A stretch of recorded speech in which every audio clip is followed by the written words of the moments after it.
Kita ke politik tanah air sebentar. Sejauh ini, Bosman mungkin satu-satunya orang yang masih belum percaya tahun 2024 bulan Februari tanggal 14, Indonesia akan mengadakan Pilpres. Cukup gila ya pernyataan Bosman ini. Apa alasannya? Pertama-tama sepertinya dana yang diturunkan untuk menyelenggarakan pemilihan raya tersebut belum terlihat. Dana tersebut besar, lebih dari 120 triliun kalau tidak salah. Gedenya minta ampun. Di mana sejauh ini belum melihat adanya kegiatan yang masif dari KPU beserta jajarannya yang akan melakukan persiapan pesta akbar tersebut. Misalnya membuat kotak suara. Juga peraturan menterinya juga belum ada. Menteri Dalam Negeri kalau nggak salah harusnya mengeluarkan. Tapi ditunggu aja. Lalu ada isu bahwa tahun 2023 adalah tahun resesi. Oke, baiklah, kita anggap saja kita percaya 100% akan ada resesi. Tapi kok tidak ada persiapan yang didengungkan ke masyarakat semua? Misalnya masyarakat harus ngapain ketika rupiah 16.500 terhadap dolar, atau rupiah jadi 18.000 terhadap dolar, atau ketika daya beli turun nggak bisa beli jualan-jualan mereka. Bagaimana masyarakat atau masyarakat harus melakukan apa? Berilah sedikit pengetahuan dan bekalan di tahun 2023 nanti apa yang masyarakat harus lakukan. Bosman yang sontoloyo ini aja sudah kasih sedikit loh info. Masa pejabat dan pemimpin tertinggi nggak ngomong apa-apa, hanya global aja, wacana dan normatif. Masa gitu sih? Ayo dong, tunjukkan taringmu. Atau resesinya nanti dibuat, resesinya direkayasa sehingga rakyat panik dan meminta BLT. Lah, mending dana 100 triliun buat BLT, bantuan tunai ke masyarakat dong ya, daripada jadi uang pemilu. Tunda aja 3 tahun lagi. Nanti pas senang tahun 2027 baru Pilpres. Bagaimana? Hayo, siapa yang bisa larang pemilu itu ditunda dan baru nanti tahun 2027 dilaksanakan? Sulit kan? Rakyat pasti pilih BLT, gitu kan? Jadi kita bagaimana? Ya lupakan politik dulu.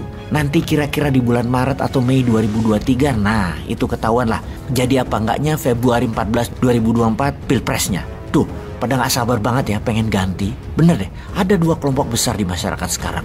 Kelompok pertama yaitu ingin ganti presiden. Artinya kebijakan Pak Jokowi jadi usang dan ke depan semuanya berubah 100%. Tidak melanjutkan apapun yang orde Pak Jokowi kerjakan, tetapi mengerjakan yang lainnya. Atau lanjutkan Pak Jokowi, artinya program IKN dan sejenisnya berkelanjutan. Itu belah duanya. Apa yang diartikan dengan melanjutkan? Melanjutkan artinya tetap kerjasama dengan Tiongkok untuk keduk sumber daya alam.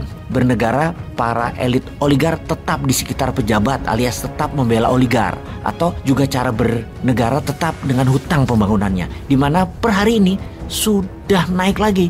Jadi 7.500 triliun hutang bernegaranya. Nggak tahu lagi deh 2 tahun lagi ke depan. Mungkin sampai 11.000 triliun kali ya. Pengusaha asing khususnya Tiongkok masuk ke bisnis hulu sumber daya alam, diberi fasilitas tax holiday dan macam-macam kemudahan, termasuk boleh bawa sendiri tenaga kerja dari Tiongkok dan tidak ada alih teknologi. Gak apa-apa, pokoknya masuk aja itu Tiongkok. Kalau ganti presiden sebenarnya bukan sekedar ganti orang, tetapi ganti sistem bernegaranya. Artinya tidak hutang, solusi cetak uang berbasis produksi, perusahaan asing FDI (Foreign Direct Investment) tidak boleh masuk ke sumber daya alam, yang boleh hanya perusahaan lokal atau domestic direct investment. Jadi kita coba mereview siapa yang melanjutkan dan siapa yang menggantikan. Dah, itu saja yang kita bahas karena hal ini fundamental. Kalau memang mau ganti 100%, ya calonnya cuma Bosman. Tapi enggak lah, Bosman enggak usah dihitung. Idenya saja yang diterima. Mengenai MMT usulan Bosman, sehubungan banyak buzzer rupiah pemecah belah bangsa terus menjelek-jelekan Bosman yang sudah jelek ini dengan mengatakan enggak percaya sama printing money, malah nanti Indonesia bisa kayak Zimbabwe. Kita tanya balik aja ke dia, bagaimana cara Jerman sejak Perang Dunia ke-1 yang kalah perang di tahun 1918 kemudian menjadi negara adikuasa superpower di tahun 1933, 15 tahun Jerman jadi negara adikuasa. Aduh, lupa gua, nggak nyampe ilmu lo ya. Aduh, lupa gua. Atau kita coba tanya sama si buzzer yang memakai uang rakyat untuk memecah belah bangsa tersebut. Siapa yang ngutangi coy Jerman itu coy? Cuan dari mana itu Jerman? Atau gini deh, kita sekolahin aja tuh buzzer biar pintar dikit otak di dengkulnya itu. Bagaimana kalau kita kasih contoh lain lagi yang lebih jelas? Bagaimana Korea Utara bisa membiayai negaranya khususnya membangun rudal balistik berhulu ledak nuklir? Ada yang ngutangin dia emangnya? Cuan dari mana bikin senjata nuklir dan reaktor nuklir pembangkit listrik di Korea Utara? Oke, kita jelasin deh. Dalam 11 bulan ini, tahun 2022, Korea Utara bikin negara-negara barat dan sekutu barat berang dan khawatir atas peluncuran lebih dari 80 kali peluncuran misil rudal balistik dari 20 lokasi berbeda, di mana hal ini merupakan rekor baru yang dilakukan negara Kim Jong-un itu. Belum pernah terjadi dalam 50 tahun terakhir atau bahkan sejak 10 tahun terakhir ada peluncuran misil lebih dari 20 lokasi yang dilakukan Korea Utara. Ada apa ini? Bahkan ada pertanyaan yang mendalam. Dari mana duitnya tuh Korea Utara? Mereka tidak mungkin printing money karena Mereka tidak punya produk yang diekspor, gitu ya. Dimana, ya benar sih, dimana salah satu syarat cetak uang adalah produknya ada yang diekspor. Atau ada cara lain. Oke, sementara Korea Utara perlu belanja bahan baku dari luar Korea. Bayar pakai apa? Inilah cara bernegara Korea Utara yang mana setiap negara untuk survive, hidup tanpa utang, harus punya strategi masing-masing. Begitu juga Indonesia, harus kreatif. Kita kembali ke Korea Utara. Pada 5 Januari 2022, Korea Utara pertama kali meluncurkan misil hypersonic yang canggih buatan mereka. Dilanjutkan tanggal 10, 11, 12 Januari, meluncurkan lagi. Terus di bulan Februari melanjutkan bulan-bulan berikutnya dengan ICBM atau Intercontinental Ballistic Missile seri besar. Dari mana uang Korea Utara untuk melakukan hal itu semua? Semuanya di luar perkiraan pakar ekonomi seluruh dunia. Semuanya. Korea Utara ternyata menggunakan stolen cryptocurrency. Mereka menambang dan mencuri cryptocurrency. Dalam tahun 2020, Cyber Army Korea Utara mencuri lebih dari 200 juta dolar dari aset digital cryptocurrency. Di tahun 2021, Data Intelijen Internasional mendapatkan data bahwa Cyber Army hackernya Korea Utara stolen, mencuri digital aset cryptocurrency diperkirakan mendekati nilai 500 juta dolar.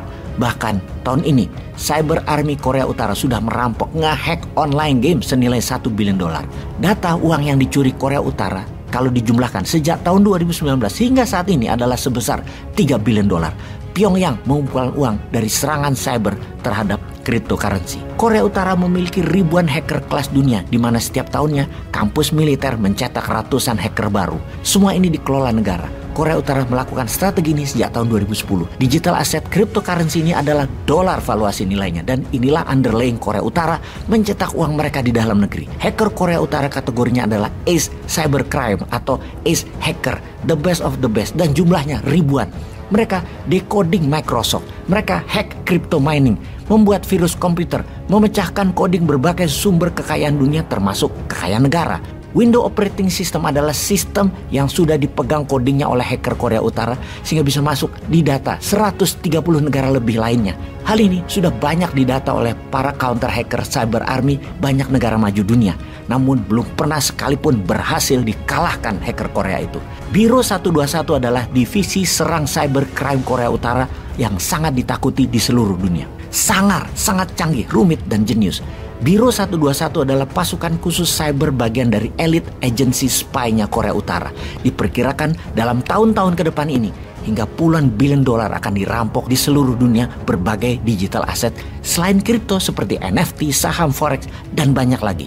Maka devisa negara Korea Utara akan menjadi tebal. Printing money dikuatkan underlying-nya stolen crypto. Jadi selain memiliki senjata nuklir, Korea Utara sudah menjadi musuh yang menakutkan bagi dunia bisnis dan negara lemah pertahanan cybernya. Pinter ya si Kim Jong Un itu. Kayaknya kita harus belajar bernegara ke sana juga kayaknya.